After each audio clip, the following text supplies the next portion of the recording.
Well, hi guys. Today I just want to talk about some of the things that we can do to have less waste with our resin work.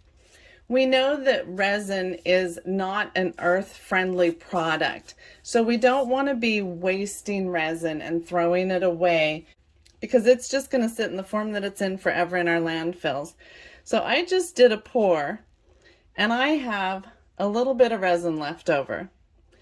Now, sometimes, depending on how much I have, I'll pour it into a mold like this, which makes different kind of crystals. I have probably 7 of these different molds, and they all make different crystals, but this isn't enough for that. So these make little gems, and I'm just going to pour them in there. And then what I do with these gems is some of them I've used for pieces for my Mancala board. I just give them to my grandson to play with. I could make necklaces out of them. They could be given as free gifts to your customers. We could even, oops, overfilled that one. They could even be used in Christmas ornaments or whatever. There's so many different uses for them. The bottom line is don't waste your resin. Have something standing by and ready to go to put your extra resin in.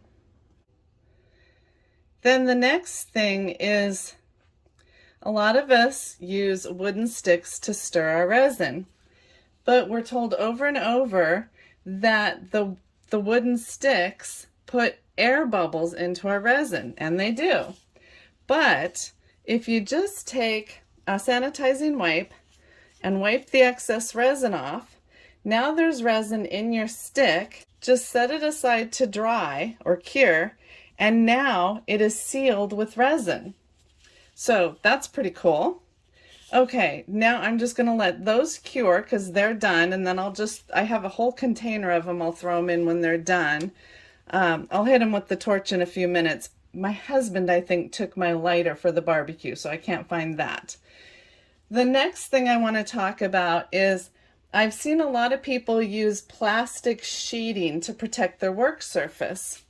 Now, plastic sheeting is disposable, and you might use it several times before you throw it away, but eventually you're going to throw it away. I like to use silicone mats.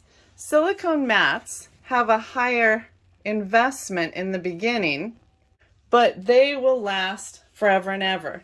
Now this one has a little warble in it where I overheated it. I did something that got too hot and it made a little funky thing in it.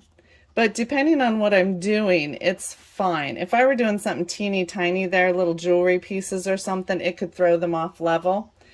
But I just get my silicone mats on Amazon. This one was in a pack of 3 and it was not too expensive. But if you order them, just be careful that you watch the measurements because a lot of times the measurements are in centimeters. And then the black mat that you see here, these mats are huge and they actually cover my entire work surface. So let me show you that. Now my work surface is a huge mess here, but from way over on the left where you see my inks to over where you see that purple thing, that is 3 black mats and they cover the whole work surface. And then I put a colored one down so that you can see what I'm working with, because things will tend to disappear in the black mat. Okay, the next thing is I've had comments before that sometimes my gloves look really messy. I have red dyes and purple dye on my gloves here, and yet I've only been working with blue. Well, that's because this is probably the 8th or 9th time I've worn this pair of gloves. If you just take like a Clorox sanitizing wipe, let's see if I can get this in front of the camera, just these sanitizing wipes, and wipe your gloves just like you would your fingers.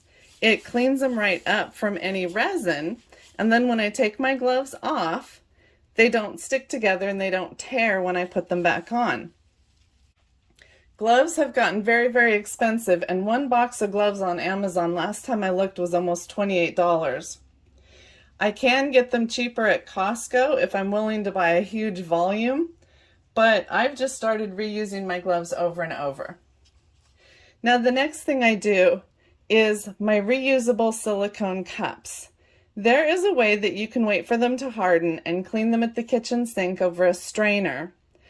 But I found that to be a lot of work and a lot of wear and tear on the cups, and I'm really afraid of getting anything down the drain. So after I wipe my fingers with this sanitizing wipe, which by the way is also how I clean up my mats, like this is hardened, so it'll take a little more scrubbing. But if it were wet resin or uncured resin, it would just clean right off. And if there's any dog hair or dust, it just cleans right up. So then I take this same sanitizing wipe and I just clean my cup with it. And I start at the edges and then I work my way down.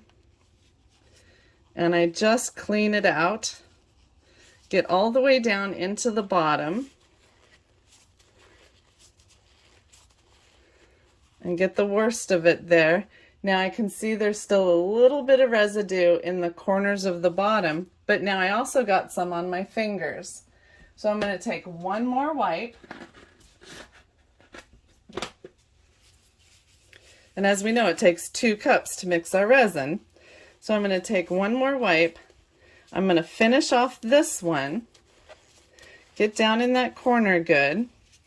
And now that one is done. As soon as it dries, it's ready to be used again. Now the other cup, I will use this wipe on. And just do it up really quick.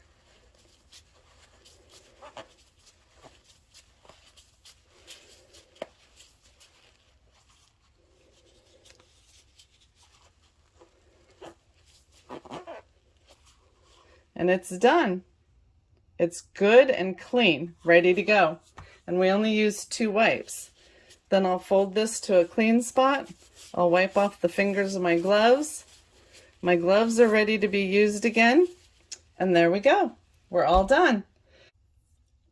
The one other thing that I forgot to mention is a way to get more life out of our molds.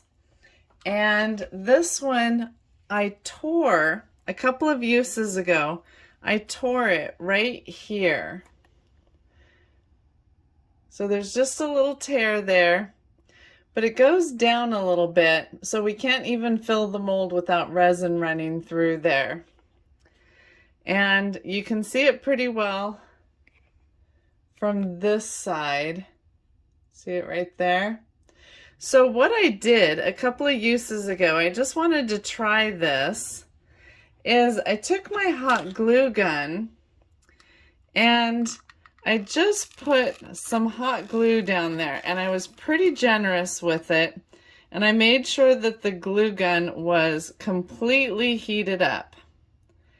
And then I just quickly set it down so that the glue will form correctly to the mold. And then I was very careful how I handled it after that, and went ahead and used it like normal.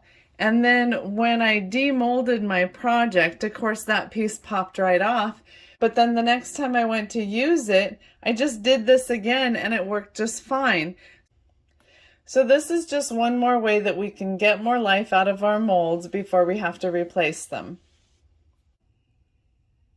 And we have a lot less waste doing these things, and we save money doing it. So that's all I've got for you today.